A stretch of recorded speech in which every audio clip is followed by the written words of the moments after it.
Und weiter geht's, Freunde, bei Yu-Gi-Oh! Legacy of Duelist Link Evolution. Heute mit der Schattenduelland. Nachdem wir schon in der letzten Folge ein bisschen was hier gerissen haben und so, bin ich mal gespannt, wie denn das hier so rüberkommen wird und vor allem natürlich, welche Fusionsmonster vor allem Jaden jetzt entdeckt hat. Das ist irgendwie auch von Duell zu Duell unterschiedlich.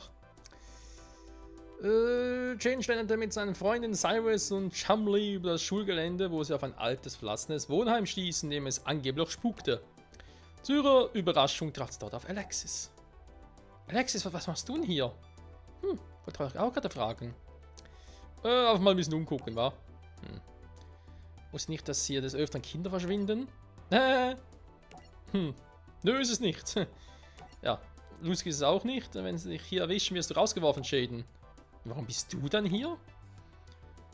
Eines der Kinder, die hier verschwunden sind, war mein Bruder. Okay, wir gehen hier rein. Okay. Und wer bist du? Während Jaden seine Freunde das Wohnheim erkundeten, wurde Alexis von Titan gefangen genommen, einem berüchtigten Auftragskiller, den Dr. Crowler angeheuert hat, um Jaden aus der Akademie zu werfen. Titan schloss Alexis in einen Sarg ein, um damit Jaden zu einem Duell anzustacheln. Alter, in einen Sarg einschließen. Geht's eigentlich noch? Hast du nur frei, wenn du mich in einem Schattenspiel besiegst. Hä? Schattenspiele gibt's gar nicht mehr. Nee, die gibt's nicht mehr. Die hat Yugi bzw. Athem verbannt. Gibt's nicht. Der ist gelogen. Es gibt keine Schattenspiele mehr, Freunde. Weil es auch keine Millenniumsgegenstände mehr gibt. Die sind ja auch alle weg. Zumindest rein theoretisch. So, mal gucken, was Titan so drauf hat. Und eben auf Jaden. Ich muss ein bisschen besser auf Jadens Fusionsdeck gucken. Und je nachdem halt die Strategie anpassen. Oh, der geflügelte Kurier. Wollt ihr mich verarschen? Ah, der ist so ein Erzunterwälter-Typi.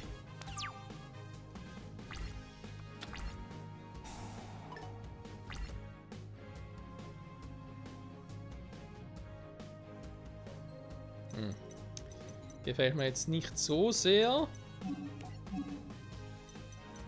Aber ich kann ein bisschen was rufen. Wobei, ganz ehrlich, wenn der jetzt sowieso wieder...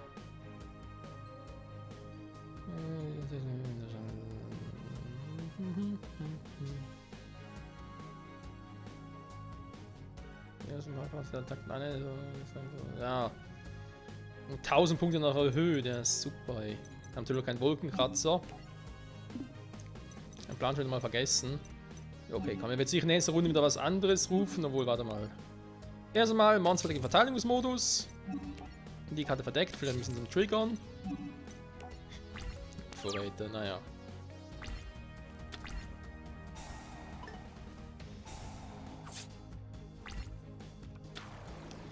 So, versuche ich selber mal ein paar Punkte bezahlen, wa? Haben wir nichts gegen. Langsam doch was gegen.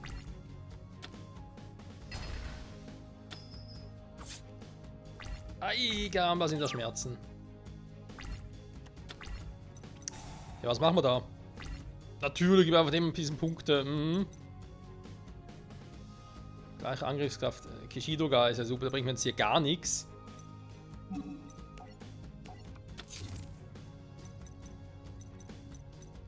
Ich muss ein bisschen abwarten, bis ich irgendwie was Besseres kriege.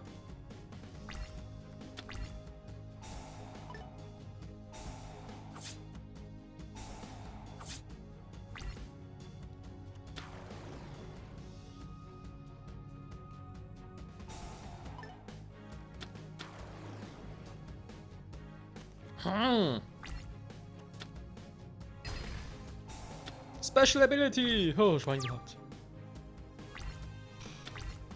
So. Was machen wir nun, Freunde? Das Problem ist, ich kann natürlich schon Evian, bzw. Flammenflügelmann rufen. Das kriege ich problemlos noch hin, aber es wird mir nicht viel bringen.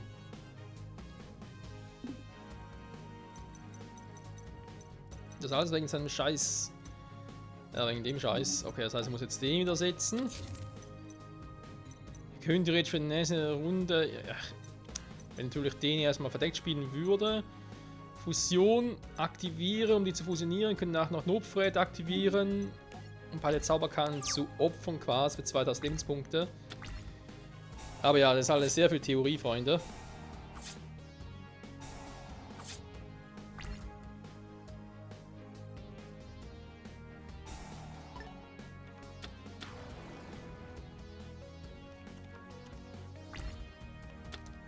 Es bleibt dabei, ich brauche dringend eine Karte, mit der ich sein. Also entweder brauche ich selber eine Feldzauberkarte. Wobei bringt dann viel. Ich brauche eine Karte, mit der ich sein zerstören kann. Ich meine, klar, ich habe Donnergigant theoretisch, nur kann ich momentan nicht rufen. Deswegen ein bisschen doof. Nee, ich kann gar nichts machen.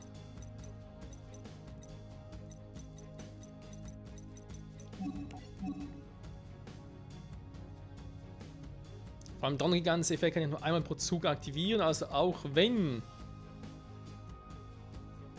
dieser Karte das gewählte Ziel. Ja, mit Donnergigant könnte ich theoretisch den König des Schreckens zerstören. Das würde gehen, aber man kann nur einen zerstören. Denn momentan haben wir 2 auf dem Feld.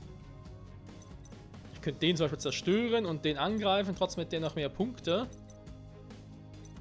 Und ich kann sowieso nicht rufen, weil ich kein Ding habe. Nö. Sorry, geht nicht. Kann ich gewinnen. Und nochmal von vorne. Ach, ist das schön. Vor allem Chain überhaupt keine Karten, keine Effekte hat, um gegnerische Zauberfallen zu zerstören. Das macht Spaß.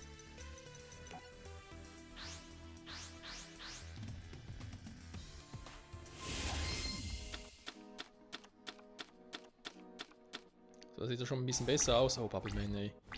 Der war im Anime auch ein bisschen geiler als hier.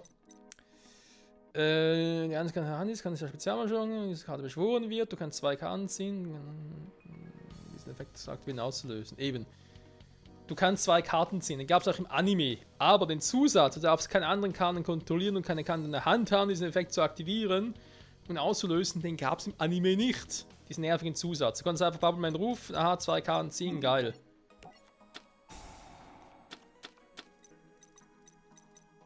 Schön. Ja, Wolkenkratzer habe ich zwar. Okay, kann ich schon mal aktivieren, bringt so nützlich. Dann spiele ich mal Avian. Dann verdeckte Karte. So. Eben so bringt Bubbleman halt wirklich nicht viel, das ist das Problem.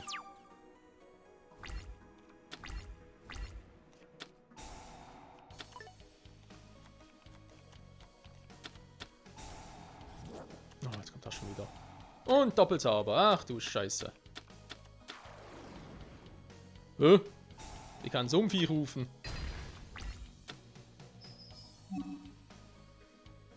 Also deswegen.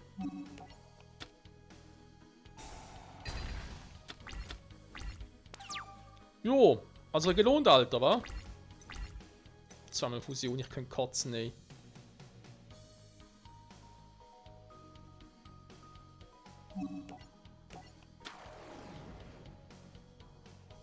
Jo, seht ihr, passiert nichts. Also insofern, Bubbleman ist leider... Im Anime wäre es noch cool, hier ist leider ziemlich kacke, die Karte.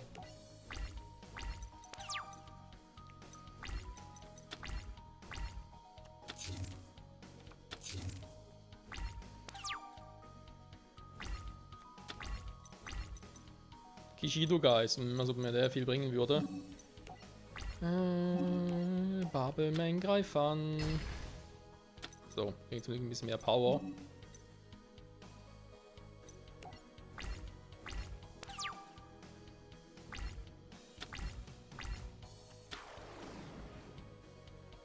Der Leute der Finsternis, so ernsthaft. Super, jetzt hätte sich Kishido Guys gelohnt. Ich habe noch überlegt, ob ich ihn spielen soll, aber bringt in der Regel nichts. Okay, Landformen, natürlich hol. Na gut, doch, komm. Das ist auch wieder so ein Scheiß. Was soll ich damit machen, Freunde? Mit den. Ah, diese Anime-Decks, ey, ganz ehrlich.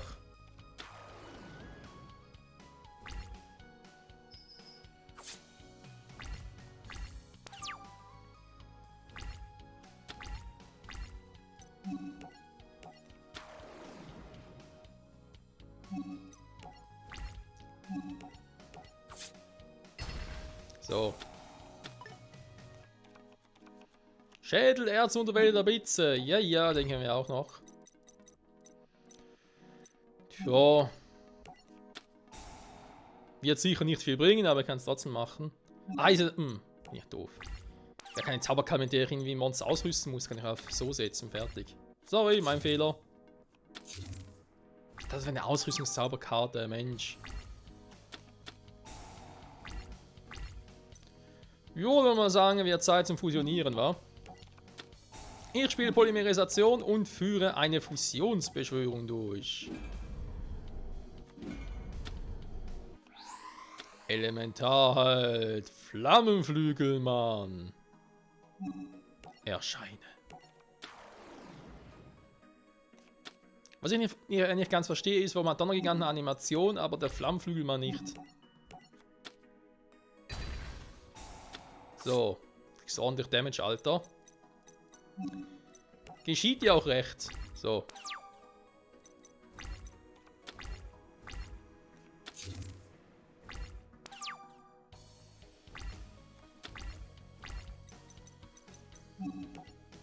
Jetzt ist nochmal noch eine Karte verdeckt. Und dann würde ich sagen, Flammenflügelmann, greif wieder an.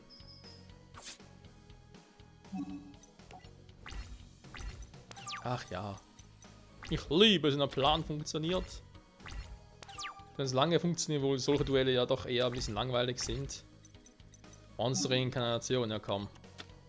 Tun ein bisschen aufs Tempo hier.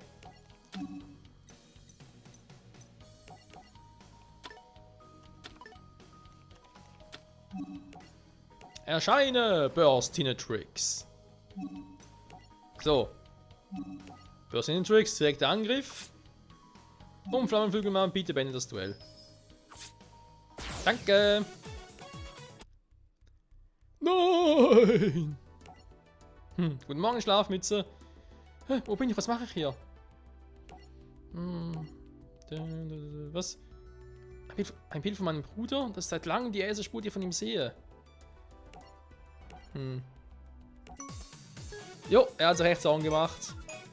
Und wir haben einen neuen Duellanten, obwohl ich den gar nicht brauche oder gar nicht will. Aber egal. Alles für Cyrus. Cyrus fand, dass als Duellant nicht stark genug war. Deswegen hinterließ er nachher Jaden, dass die Akademie verlassen würde. Als Jane die Nachricht fand, suchten er und Chumley fieberhaft nach Cyrus und dessen Bruder Zane. Zane war nicht überrascht, dass Cyrus aufgeben wollte. Das ist also Zane, der beste Duellant der Schule. Du hörst auf? Ja, schon. Irgendwie. Wurde aber auch Zeit. Du bist ein großer Bruder. Wie kannst du so etwas sagen? Weil ich ihn kenne. Zeit für ein Duell. Ein Sklave duellieren? Klar, warum nicht? Ich lese schon eine Weile her, dass ich mich unter das einfache Volk gemischt habe. Dann macht ihr bereit. Bewirtshaftung als Zane. Das könnte geil werden. So ein Cyberdrachendeck hat er schon lange nicht mehr. Ja, der gute Zane Truesdale duelliert sich ja mit den Cyberdrachen und deren Fusionen und... Aber erstmal gucken, bin ich mir ganz sicher, was er als Karten hatte zu dem Zeitpunkt, weil nach der ersten Staffel hat er sein Deck jetzt ziemlich verändert. Aber ja, ich meine, Zane war ja im Prinzip sowas wie der neue Seto Kaiba, was so Drachen-Decks und so Kombinationen und so betraf. Insofern. So, mal gucken, was hat Zane all? Erstmal Fusionsdeck gucken. Zwillingsdrache ist klar, Enddrache ist auch klar, alles klar. Cyberlarve.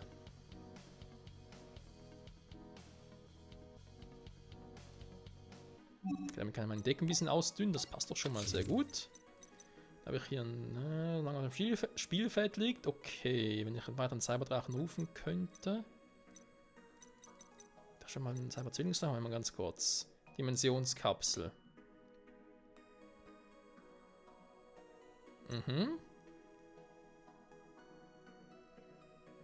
Tag voller Frieden. Na doch, komm. Neue Karte kann ja schaden. Nö. Cyber-Drachenmark. Okay, die Karte kann ich gar nicht.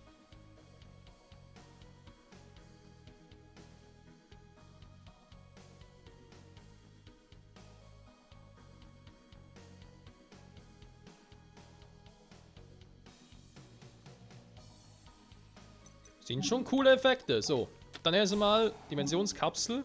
Erstmal gucken, was Zane so im Deck hat alles. Cyberdrache 2, okay, doch, den kenne ich. Kraftbündnis, die Karte ist sowieso übel. Cyber Phoenix, der ist auch geil. Ich frage, ob ich die Karte auch brauche. Fusion, Cyberdrache. Cyber-Reparaturwerkstatt.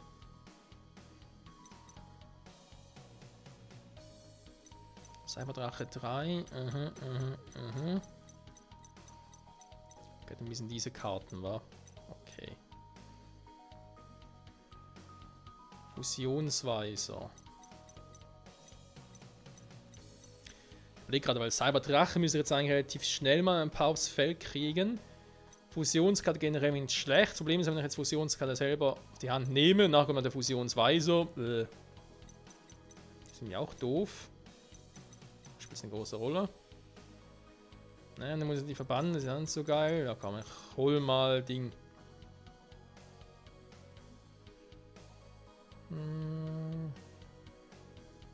Warte mal. Nee, ich nehme Kraftbündnis auf die Hand, komm. Also du nach 2 Zügen, ne, ist klar. So. Mal gucken, was Jaden so treibt. Er ruft Sparkman.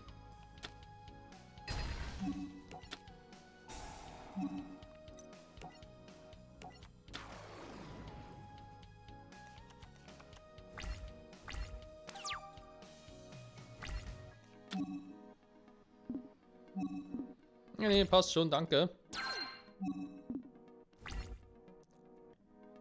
Dass Normalbeschwörung gerufen wird.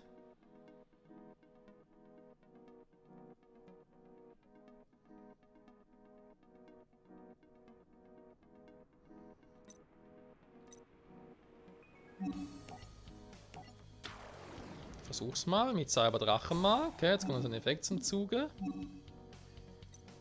Cyber-Reparaturwerkstatt, okay, das ist momentan die einzige Karte, die wir haben in der Hinsicht.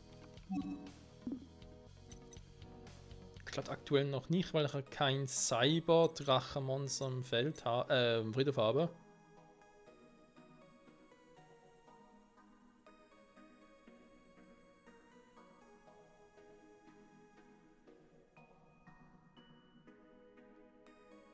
Aber es ist ja eigentlich ein Cyberdrach, solange er auf dem Feld ist.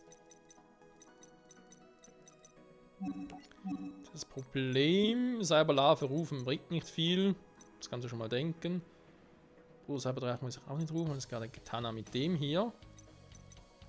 Okay, eventuell im Verteidigungsmodus switchen klüger gewesen, aber egal, komm. Ist noch zu Beginn des Duells, das klappt schon. Nee, ich muss auch mal erst Saints Deck ein bisschen kennenlernen.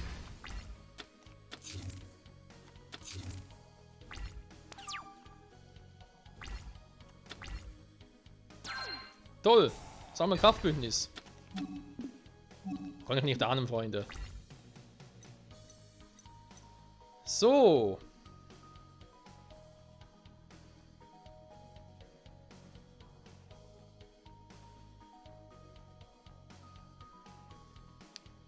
Ja, Cyberdrachen-Ding hast. Spielfeld liegt Proto-Cyberdrache, ja.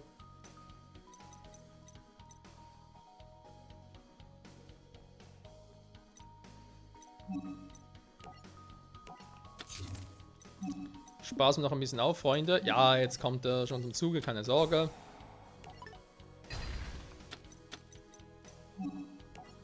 Das wird noch verdeckt.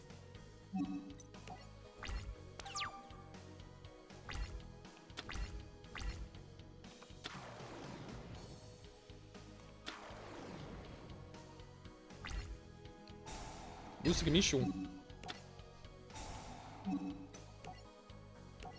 Ja, aber Cyberlarve ist halt echt nur dazu da, um das Deck halt auszudünnen.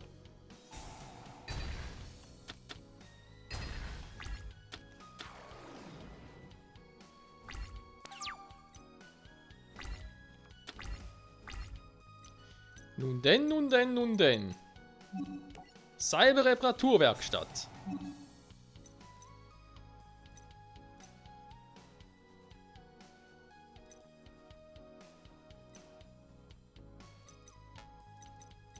Okay, nehmen wir den hier.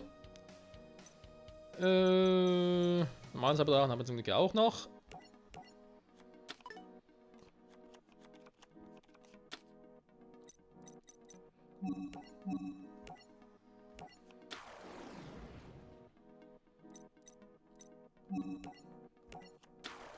Und den Phönix. Dann spiele ich noch Monster-Reanimation. Nehmen wir mal noch den Proto-Cyberdrachen.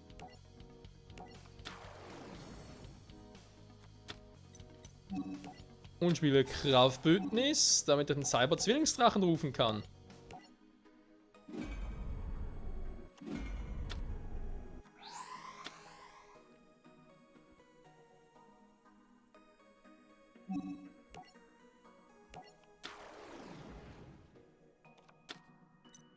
Okay, keine Animation, aber kein Problem. Warte mal, war da nicht noch irgendwas mit dem da?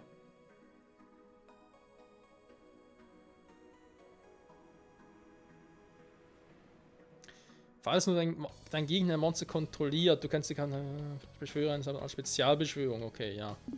Hätte natürlich auch machen können, hätte er noch irgendwie einen Cyberdrachen auf der Hand gehabt, okay, gut. Ich wollte, ja, idealfall natürlich beide rufen, ging jetzt aber nicht. Egal. Ich kann ja dank dem Cyberdrachen jetzt zweimal angreifen. Und damit ist das Duell bereits vorbei. Dank dem Zwillingsdrachen. Hä? Cooles Duell sehen. Naja, dafür wird das gute Aussehen. Komm, lass nach Hause gehen und an unseren Decks arbeiten. So schnell kann es gehen, wa?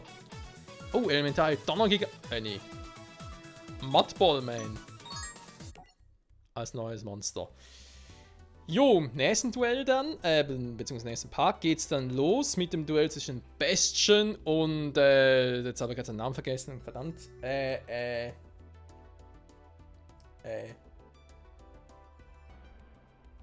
ja, wie auch immer. Aber wenn man eine Frage, eigentlich gab es noch ein Duell vorher, wobei war das jetzt nur im Anime, nicht im Manga so?